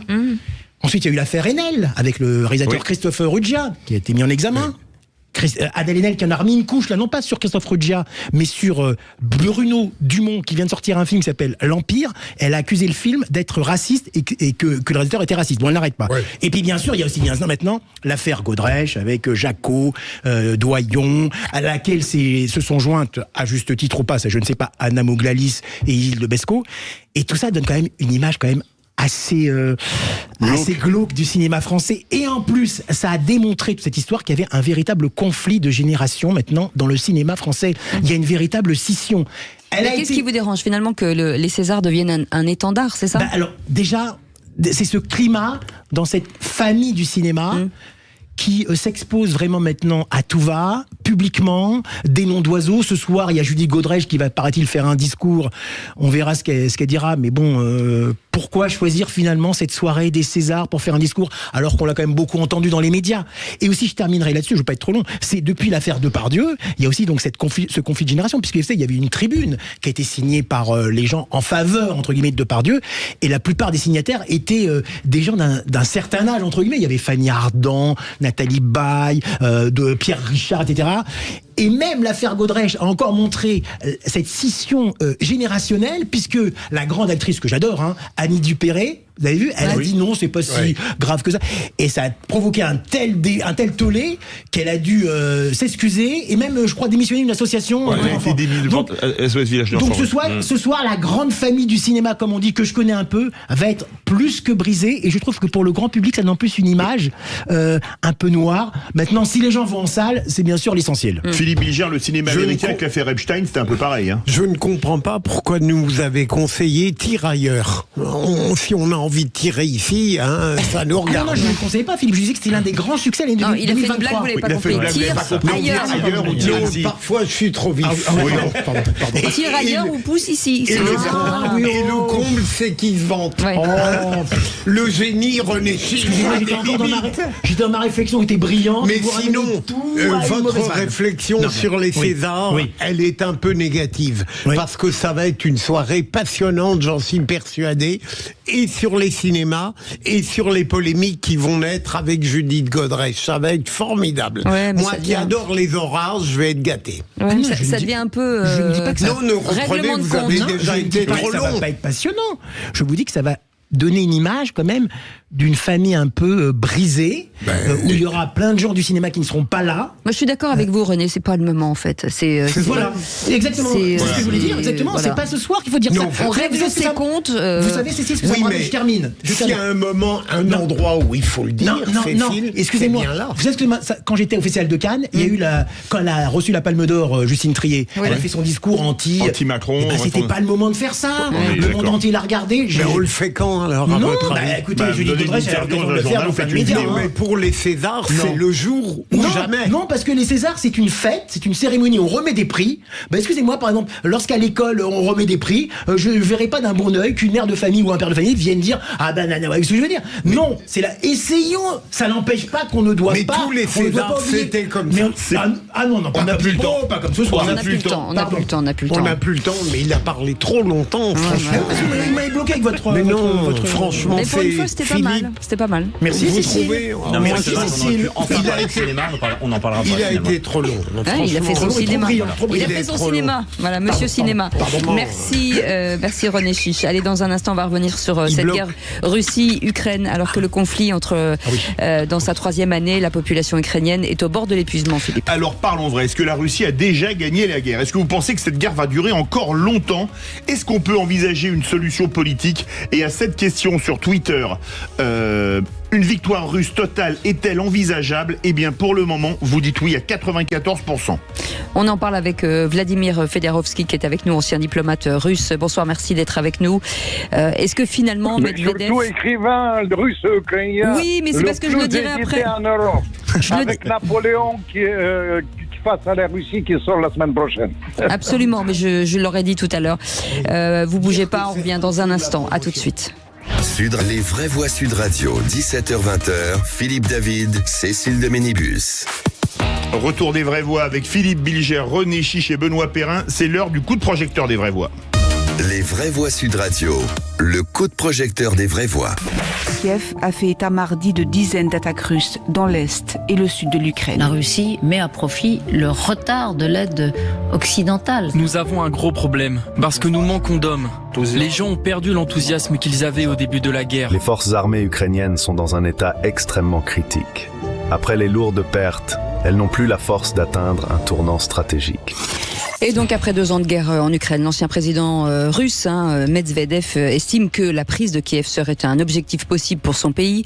La capitale ukrainienne, où le président Zelensky évoque des situations extrêmement difficiles sur le fond, avec un manque d'hommes et des munitions. Oui, alors parlons vrai, est-ce que la Russie a déjà gagné la guerre? Est-ce que cette guerre va durer encore longtemps? Est-ce qu'on peut envisager une solution politique? Et à cette question, une victoire totale russe est-elle redevenue une hypothèse envisageable? Vous dites oui à 92%. Avec nous, Vladimir Fedorovski, ancien diplomate, auteur des livres Le diplomate venu du froid et de Napoléon face à la Russie, paix et guerre, qui sortira le 21 mars, les 2 publiés chez Ballant. On va faire un tour de table tout d'abord. Philippe Bilger, est-ce que pour vous, une victoire totale russe est redevenue plausible? Oui, alors si vous me le permettez, on m'a indiqué tout à l'heure qu'un formidable reportage sur Mariupol allait sortir dans très peu de temps à la télévision. Je me permets d'en faire la publicité. La pub. Alors, pour l'Ukraine, je l'ai un peu dit tout à l'heure, partagé. À la fois, bien sûr, très peu de gens espèrent la victoire de la Russie, et je pense que jusqu'au moment suprême où elle pourrait gagner, je pense que les forces occidentales empêcheraient un triomphe absolu de Poutine. Mais deuxièmement, et là c'est une forme de pessimisme qui me saisit, et peut-être d'autres avec moi, on a le sentiment que la cause ukrainienne est tout de même, si vous m'autorisez cette vulgarité, mal barrée, parce qu'en réalité, on l'a dit tout à l'heure, les armes ne sont pas adaptées, il y a une force humaine et matérielle russe qui l'emporte, et le président Zelensky lui-même semble enclin au pessimisme, alors que jusqu'à maintenant, il avait tenu haut l'honneur de son peuple et un optimisme peut-être fabriqué, mais en tout cas qui était assez admirable. Benoît Perrin. C'est vrai qu'il y a des éléments un peu nouveaux. C'est vrai qu'il y a les États-Unis qui apportent quand même une grosse aide, non pas financière, contrairement à l'Union européenne, mais militaire, avec le fameux PAC, qui a du mal à faire passer Biden. Avec l'arrivée de Trump, on en a parlé rapidement tout à l'heure. S'il arrive au pouvoir, il y a de grandes chances que le rapport de force s'inverse un petit peu. Et puis, ce qu'il faut pas négliger non plus, c'est quand même une certaine lassitude des opinions publiques européennes sur cette guerre. Et même le peuple américain, pardonnez-moi, Benoît. Mais vous avez raison, Philippe. Notamment, on a appris ce mois-ci que la France allait faire un chèque de 3 milliards d'euros à l'Ukraine. On a parlé tout à l'heure des 10 milliards d'économies qui étaient difficiles à trouver en raclant les fonds de tiroir selon Bruno Le Maire. Donc il y a des soutiens qui sont de moins en moins efficaces. Une opinion une opinion européenne commence à se lasser un peu du conflit, donc on sait beaucoup d'argent en jeu. Et puis troisièmement, un enlisement certain. On voit que depuis à peu près un an, il n'y a plus beaucoup d'avancées. Les Russes occupent à peu près 20% du territoire ukrainien. Petite parenthèse, c'est pour ça que j'ai un peu de mal à suivre les gens qui disent « Oh là là, si les Russes, qui est l'objectif de Medvedev, qu'il a rappelé récemment, veulent atteindre Kiev, ils vont arriver en Europe. » Moi, ils vont continuer leur progression. Ça fait 2 ans de guerre, ils ont à peine conquis 20% du territoire ukrainien. Je suis pas sûr qu'ils aillent beaucoup plus loin. Oui, alors effectivement, actuellement, la Russie, je dirais, a le vent en poupe. Pourquoi ? Parce que effectivement, l'Ukraine est en panne d'hommes, est en panne d'armement, est en panne d'argent. Bon, c'est vrai que la victoire, la prise de la ville d'Advika est une victoire un peu symbolique et importante quand même pour la Russie, parce que c'est leur première véritable prise de ville ukrainienne depuis Bakhmout, depuis donc à peu près 2 ans. Maintenant, moi, je ne crois pas que la Russie est en position actuellement de gagner. D'abord, la stratégie de l'Ukraine actuellement va être quoi ? Va être d'essayer de tenir, à mon avis, jusqu'en fin 2024. Vous voyez, ça risque d'être long, mais enfin, pour avoir ensuite des armes qui leur seront livrées par les États-Unis et l'Europe, parce que là, pour l'instant, ils sont encore en attente. Il y a des armes qui manquent. Donc l'Ukraine, pour l'instant, fait avec. Mais en plus, ce que je voulais dire aussi, c'est que... bon, certes, je vous ai parlé d'Advika et de Bakhmout, c'est que... vous nous direz demain. J'ai oublié mon Vous êtes trop brillant, René. Vladimir Fedorovski, quand on entend Medvedev, ancien président de la Russie, s'il vous plaît, qui dit aujourd'hui que Kiev, je cite, serait un objectif possible, est-ce que le but, désormais, c'est carrément l'annexion de l'Ukraine, et après Kiev, qui est quand même loin de la ligne de front, Lviv, et jusqu'à la Moldavie proche? Non, pas du tout. Medvedev, vous savez, il joue un rôle un peu, vous savez, de porte-parole de l'extrême. Il était autrefois trop libéral, maintenant il voudrait se rattraper avec ça. Non, pas du tout. Militairement parlant, sérieusement parlant, la Russie n'a pas de capacité militaire même maintenant d'occuper toute l'Ukraine parce qu'il faut avoir beaucoup plus d'hommes.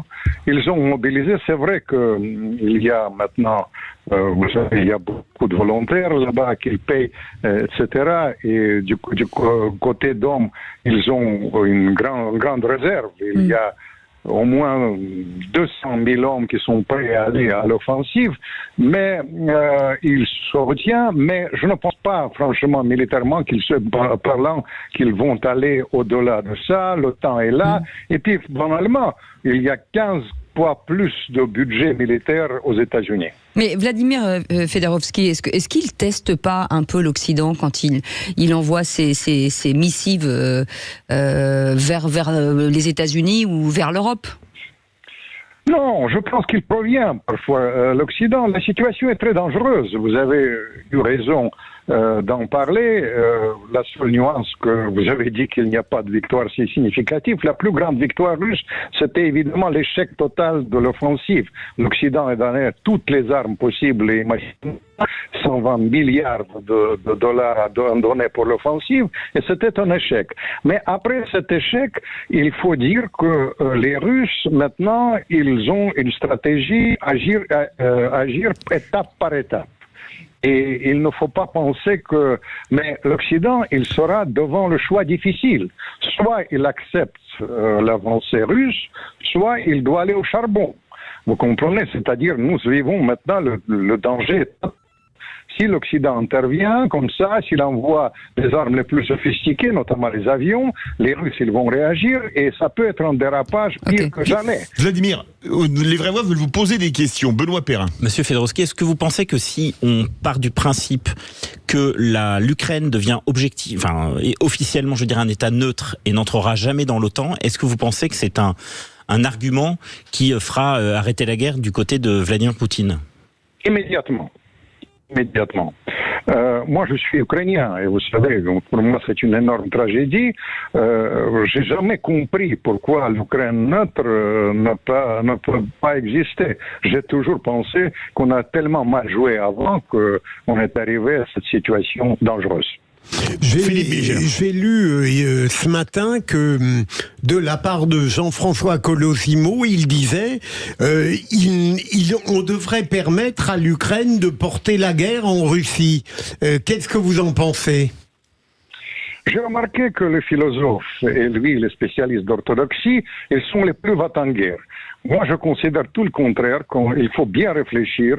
Je suis de l'avis de Chevènement, il y a un excellent tribune qu'il a publié avec aussi Hubert Védrine, qui provient qu'on vit le moment charnière, le plus dangereux de l'histoire de l'Europe, et il faut maintenant utiliser non seulement les va-t-en-guerre, etc., mais aussi les gens qui réfléchissent les pensées de diplomates.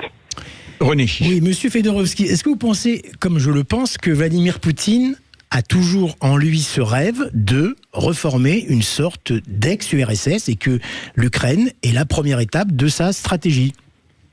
Je suis désolé de vous dire, c'est un fantasme. On ne peut pas refaire l'URSS. J'étais un des fossoyeurs de l'URSS. On ne peut pas faire ça.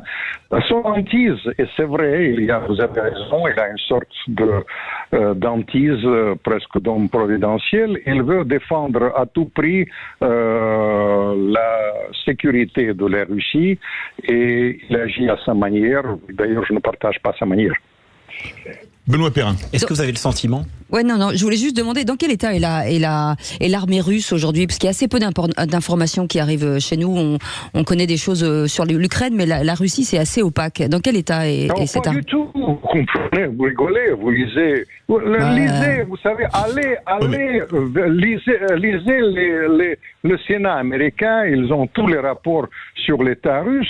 C'est vrai, vous avez remarqué. Mais moi, je ne lis pas ce que dit le Sénat américain. Mais les Français lisent pas. Les rapports du Sénat américain, Blinken, il y a une excellente dame qui dirige les services secrets américains, Elvil Helms, qui s'appelle, je vous conseille de le lire. On connaît très bien. Les Russes, ils ont maintenant le vent en poupe. Vous avez utilisé un bon mot. Et surtout, il y a beaucoup de volontaires. Ils ont beaucoup de réserves. Ils ont augmenté, je crois bien, 5 fois plus de production de munitions. Il y a surtout le changement de complexe militaire industriel. Les gens travaillent 7 jours sur 7. Et c'est vrai que sur ce plan-là, ils ont l'avantage tout à fait certain. D'où vient d'ailleurs ce danger qui nous guette? L'Occident, il est devant le choix fatidique. Soit on va vers la guerre totale, soit on cherche la solution qu'on propose Védrine et Chevènement. Si vous étiez en charge des responsabilités, quelles premières mesures vous mettriez en œuvre pour favoriser une paix? Une paix, je commencerai les négociations tout de suite et j'aurais évité les excès de langage. Vous savez, la propagande maintenant remplace la politique réelle. Je pense qu'il faut revenir à la diplomatie et nous avons toute la possibilité. Je pense que la France peut jouer un rôle. Maintenant, la crise est majeure, sans précédent même, dans les rapports franco-russes, mais la France a gardé une aura particulière là-bas, grâce à De Gaulle évidemment, et aussi grâce à Mitterrand. Retour de la tradition gaulo-mitterrandienne bienvenue, et c'était bien sensible dans ce que proposaient Chevènement et Védrine. Merci beaucoup. Merci beaucoup. On arrive au bout de l'émission. Merci beaucoup Vladimir Fedorovski, ancien diplomate soviétique, auteur des livres Le diplomate venu du froid et de Napoléon face à la Russie, paix et guerre, qui sortira le 21 mars, les deux publiés aux éditions Ballant. Merci beaucoup Philippe Bilger, merci René Chiche, merci beaucoup Benoît Perrin, merci à vous au 0826 300 300. Vous avez passé un bon week-end. Merci d'avoir été avec nous. Bon César pour ceux qui vont regarder les Césars. Et on fera un compte rendu lundi matin, Philippe Bilger. Oui. On fera un compte rendu des Césars lundi. Et du rugby avec Philippe David. Venir par téléphone, en visio. Non. Je crois que la réponse est claire. Merci René Chiche. Autant on emporte le vent. C'est ça. Et ben partez avec. On ne parlera pas du rôle pervers de René Chiche dans le milieu du non, bien sûr que non. En tout cas, on vous souhaite un très bon week-end. Bon courage si vous travaillez. Merci à notre équipe formidable pour cette belle semaine encore une fois. Et on vous retrouve lundi matin à 17h. Lundi après le soir à 17h. Et tout de suite l'équipe, la Dream Team Rugby de Sud Radio, parce qu'il y a beaucoup de rugby ce week-end, avec notamment le tournoi destination, le top 14 et la Pro D2. Salut.